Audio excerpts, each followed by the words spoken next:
근데 사실 제가 그때 나이가 뭐 23살 정도가 됐었고, 내가 할 수 있는 게 뭐지? 사실 당시만 하더라도 뭐 요즘도 마찬가지지만 다 IT 기반의 창업을 많이 하시거든요.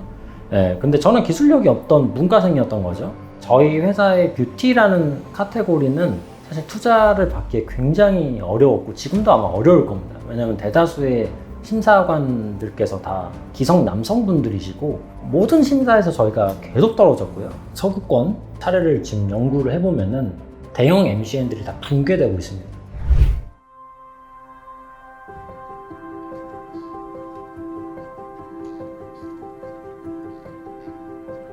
안녕하세요. 저는 레페리의 최인석 대표입니다. 저는 25살에 창업을 해서 스타트업 대표이기도 하고요.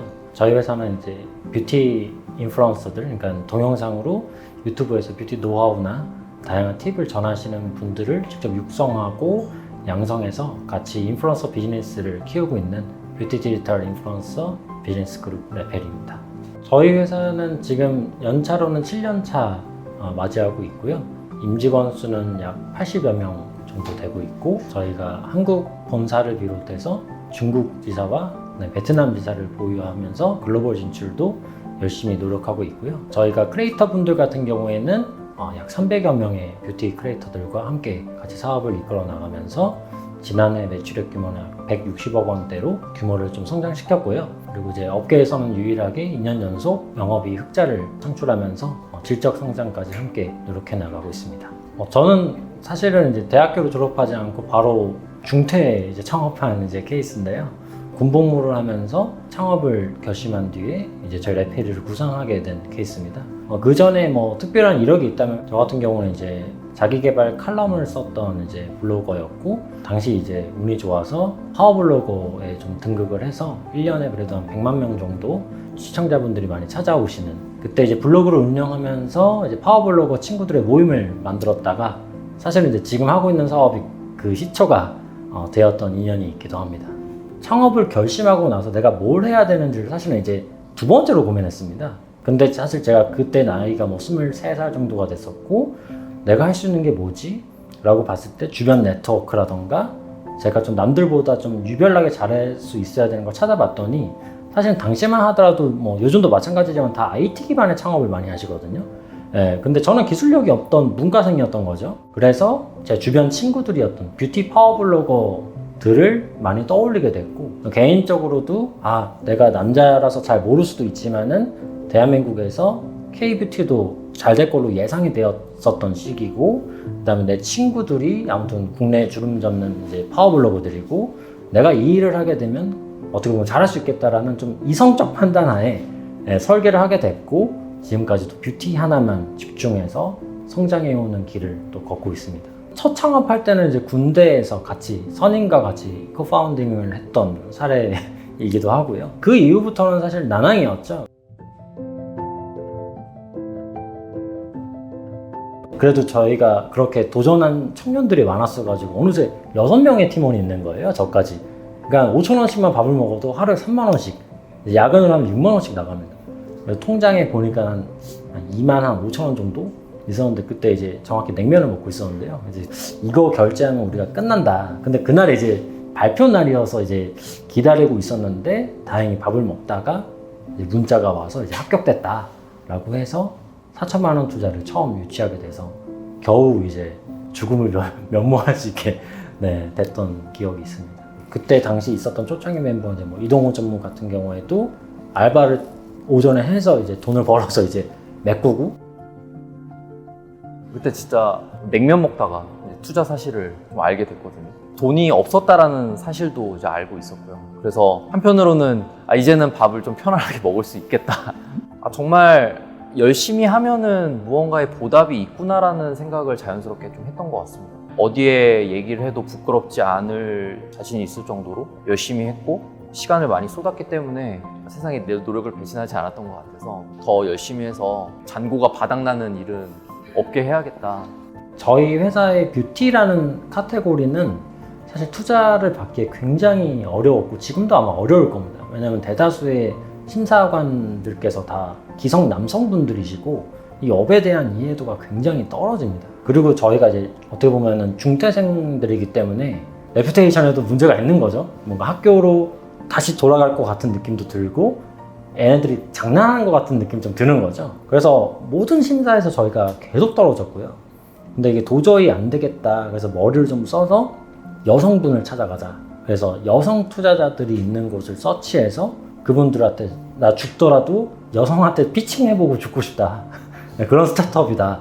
그래서 막 사연을 보냈더니 한 분한테 이제 회신이 왔어요. 그래서 한번 만나자. 그래서 그분이 이제 당시 애셀러레이터 프로그램에 계셨던 분인데 저희가 이제 피칭을 하니까 그분께서 이제 비로소 이 팀은 여성분들의 마음을 아는 스타트업이다. 잘 될 것 같다라고 이제 어떻게 보면 호평을 해주셨고 처음 들었던 호평인 거죠. 근데 여기 지원해봐라라고 했는데 또 영어 프로그램이었어요. 근데 저희가 초창기반분들 영어를 다 못하거든요. 그래서 진짜 통째로 다 외워서 그냥 질의응답까지 통째로 다 외워가지고 외국인들 앞에서 피칭하고 이제 응대까지 해서 어렵사리 합격을 하게 됐던 그런 기억이 있습니다. 다른 이제 경쟁사들 같은 경우는 자본을 가지고 시작했기 때문에 훌륭한 이제 인플루언서 분들을 말 그대로 전속 계약을 체결하기 위한 스카우트가 가능했던 구조인 거죠. 근데 저희는 그들한테 줄 수 있는 게 하나도 없었던 거예요. 오래 함께 해왔던 이런 크리에이터도 뺏기고 회사 전체 구성원의 이제 사기가 크게 하락했던 적이 있는데 대부분의 회사들이 자주 직면하는 문제라고 생각을 합니다. 근데 보통은 물량 공세에 대한 공격을 우리가 받았으니 우리도 똑같은 물량 공세를 펼치자라는 형태로 의사결정이 이루어질 때들이 있는데 이 위기를 어떻게 하면 기회로 살릴 수 있을까에 대한 생각을 자연스럽게 좀 체득할 수 있었던 경험들이 많이 생겼던 것 같습니다. 우리 핵심 가치에 맞는 결정 또는 대응은 무엇일까를 조직 내부적으로 심도 있게 고민하고 그 핵심 가치에 맞는 의사결정을 직접 수행을 함으로써 장기적으로 생각을 하는 훈련을 했던 것이 좀 이겨낼 수 있었던 원인이었던 것 같습니다. 우리가 돈을 모아서 저 사람들한테 그런 비즈니스 모델로 가기보다는 우리가 육성을 하자. 아무것도 없는 사람들끼리 모여서 하면은 기브앤테이크가 없어도 되니까 무형의 기브앤테이크를 하자. 지금도 컬처가 된 게 뷰티 인플루언서 분들을 직접 육성하고 아직도 저희는 교육비가 없습니다. 지금도 똑같이 저희도 무료로 제공해드리고 인플루언서 분들이 수익도 먼저 나야 된다는 철학으로 수익도 초반에 다 몰아드렸고 저희가 할 수 있는 걸 다 헌신하다 보니까 그걸 알아주시는 분들이 몇 명이라도 남게 되고 그들이 성장해서 레퍼런스가 되게 되고 저희의 네트워크가 커지고 그러면서 그 어려운 시기를 좀 견뎌내다 보니까 저희 회사 소속으로 남아 계신 분들이 또 성공을 하는 케이스가 나오면서 이렇게 선순환 구조를 어렵사리 좀 만들 수 있었던 것 같습니다. 지금 이제 글로벌적으로 저희가 2015년, 6년, 7년 정도 때가 MCN 사업은 정말 대박이다 말 그대로 엄청난 붐이 일어났었죠. 근데 지금의 서구권 사례를 지금 연구를 해보면은 대형 MCN들이 다 붕괴되고 있습니다. 정말 저희의 롤모델이었던 스타일하울이라고 전 세계 최고의 뷰티 MCN도 지난해 이제 문을 닫았고요. 그리고 초대형 700억 투자받은 이제 MCN들도 하루아침에 사라지면서 크리에이터 분들이 정산도 못 받게 되는 그런 문제가 발생하고 있습니다, 현재. 그게 왜 그럴까? 놓고 보자면은 결국 이제 크리에이터든 MCN이든 수익 다각화를 하지 못하면은 누구나 지금 유튜브에 데뷔하고 있습니다. 공급이 많아지고 근데 시청자는 한계가 있는 거죠. 수요는 적정치에서 멈추게 되고 그게 애드센스 광고료가 됐든 브랜디드 컨텐츠 광고료가 됐든 무조건 줄어들게 됩니다. 그렇게 하게 됐을 때 위기가 오는 거죠.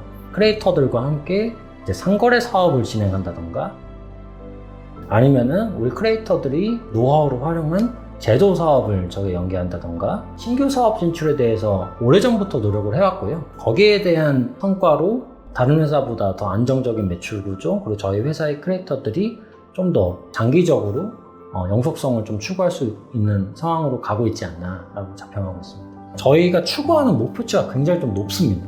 흔히들 유니콘을 꿈꾼다고 하는데 저는 기업가치 유니콘을 꿈꾸는 게 아니라 실제 매출액이 유니콘급으로 나와줘야 됩니다. 1조 기업 가치가 아니라 1조 매출을 할 수 있냐 없냐. 실제로 글로벌 사업에 대해서 이미 이제 많은 시도를 하고 있고 꿈도 갖고 있기 때문에 저희는 이제 스탠다드가 굉장히 높은 분들이 좀 오셨으면 좋겠습니다. 그러니까 그 말이 이제 지금 이런 수준의 사람들이 와야 된다는 게 아니라 이렇게 되고 싶은 사람들 그럼 저희 레페리가 아마 좋은 플레이그라운드가 될 수 있을 것 같고, 회사 입장에서 그런 기회도 제공하고 어떻게 보면 보상도 제공하고, 같이 이제 무형과 유형에 대한 성취를 다 할 수 있는 곳이라고 생각을 하고요. 그 다음에 한국 스타트업들 중에서 문과생들이 꿈꿀 수 있는 유니콘 중 하나이지 않을까. 저희 회사에는 개발자가 한 명도 없습니다. 네, 단 한 명도 존재하지 않고, 심지어 이제 관련된 일도 문과생들한테 전 시키고 있습니다. 왜냐하면 저희는 인문학적인 해석과 통찰력과 창의성이 필요한 직군이거든요. 그래서 어떻게 보자면은 누구든지 저희 필드에서 도전할 수 있는 것 같아요. 그런 분들이 오셔서 욕심만 내어주신다면은 선한 욕심은 저희가 다 풀어드릴 수 있는 그런 곳이라고 생각을 합니다. 앞으로 저희 MCN 사업 그리고 이제 그 중에서도 이제 선두를 달리고 있는 레페리의 빛을 한번 주목해 주시면서 서양 세계에서의 MCN의 위기를 뛰어넘어서 아시아에서 더 큰 성공사를 만들 수 있는 그런 기업으로 한번 발돋움해 보겠습니다. 네, 감사합니다.